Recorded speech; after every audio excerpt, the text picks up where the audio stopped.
এই প্রফেশনে না এলে হয়তো জানতে পারতাম না এত নিচু মনেরও মানুষ আছে যাদের মানসিকতা এরকম। কেন করে জিনিসগুলো বুঝতে পারি না। অন্যের জিনিসটা কপি করে তুমি তোমার প্রোফাইলে ছাড়ছো যে তুমি করছো, মানে কিছু বলার নেই।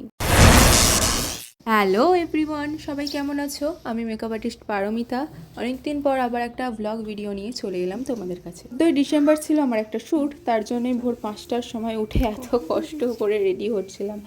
আর ট্রাস্ট মি, সব সময় আমি কনফিউজড থাকি এই হেয়ার স্টাইলে। কী করব ভাবতে ভাবতেই আমার 1 ঘন্টা এখানেই চলে যায়। সকালে মায়ের হাতের 1 কাপ চা খেয়েই বেরিয়ে পড়লাম শ্যুটের উদ্দেশ্যে। আর সকালবেলা এত ঠান্ডা, গা হাত পুরো বরফের মতো ঠান্ডা হয়ে গিয়েছিল।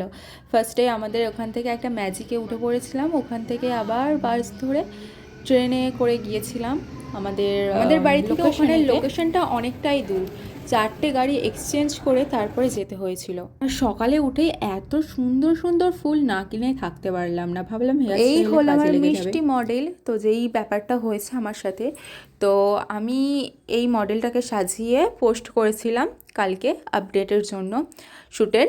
তো কিছু মানুষ তারা তাদের প্রোফাইলে স্ট্যাটাস দিয়েছে যে তারা এই কাজটা করেছে। তো কেন করছে এই কাজগুলো?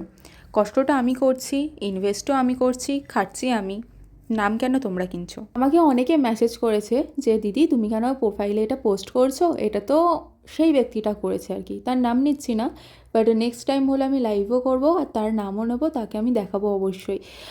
তো আমি তাদেরকে বলি যে না, কাজটা আমি কালকে শ্যুটটা করে এসেছিলাম, তো আমিই করেছিলাম। তারা কেন এই কাজটা করছে আমি জানি না। দেখো, এরকম করো না। তোমরাও যদি চাও যে এরকম সাজাবে কি করতে চাও, তো তোমরাও শ্যুট করো। আর তোমরাও কাজ পারবে, অবশ্যই ভালো পারো, আমার থেকে চেষ্টা করলেই অবশ্যই পারবে। তোমরা কেন চেষ্টা করছো না, তাই না? অন্যের কাজ কপি করা উচিত না, অন্যের কাজ কপি করার থেকে নিজে চেষ্টা করা তো অনেক ভালো, তাই না? তুমি এখন কপি করে দিচ্ছ, যখন তুমি কাজ করবে তখন কাজটা নিশ্চয়ই পারবে না।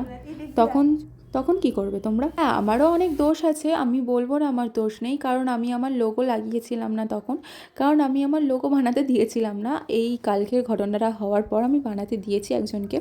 তো এটা হলো আমার মিষ্টি মডেল। কেমন লাগছে তোমরা অবশ্যই জানিও, কাজটা কেমন হয়েছে তোমরা বলো। আর অনেকে আমাকে কমপ্লিমেন্ট দিয়েছো, এতটা কমপ্লিমেন্ট দিয়েছো আমি কখনোই আশা করিনি। সবাইকে অনেক অনেক থ্যাংক ইউ সো মাচ। তোমরা শুধু এইভাবেই আমার পাশে থেকো, এটাই আমার আশা। শ্যুটের শেষে আমাকে একটা সুন্দর মিষ্টি রিভিউ দিল মডেল, যেটা আমি একদমই এক্সপেক্ট করেছিলাম না।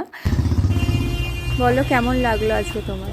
ভীষণ ভালো লেগেছে। ওর হাতের কাজ খুব সুন্দর। ও বয়সে ছোট কিন্তু হাতের কাজটা ভীষণ সুন্দর, আমার খুব পছন্দ হয়েছে। এত সুন্দর একটা সিম্পলের মধ্যে এত সুন্দর একটা যে লুক হয়, খুব ভালো লাগছে। মানে আইটা খুব ভালো করেছে।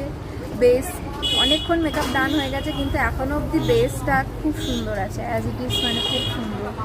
ওর হাতের কাজ ভীষণ ভালো। শ্যুটের শেষে সবাই একসাথে বাড়ি যাচ্ছিলাম, ও আমার সাথে ছিল কারণ ও একসাথেই ট্রেনেতে যেত আর কি।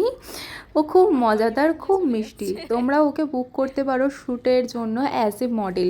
খুব ভালো, খুব মিষ্টি, খুব মিশুক। আমার মিষ্টি মডেলের নাম স্নেহা পাল। তোমরা এফবি, ইনস্টাগ্রাম বা ইউটিউবে সার্চ করলে ওকে পেয়ে যাবে। দেখো, আমার সাথে আমার বোনও গেছিলো, আর মডেল তো ফোনেতেই ব্যস্ত।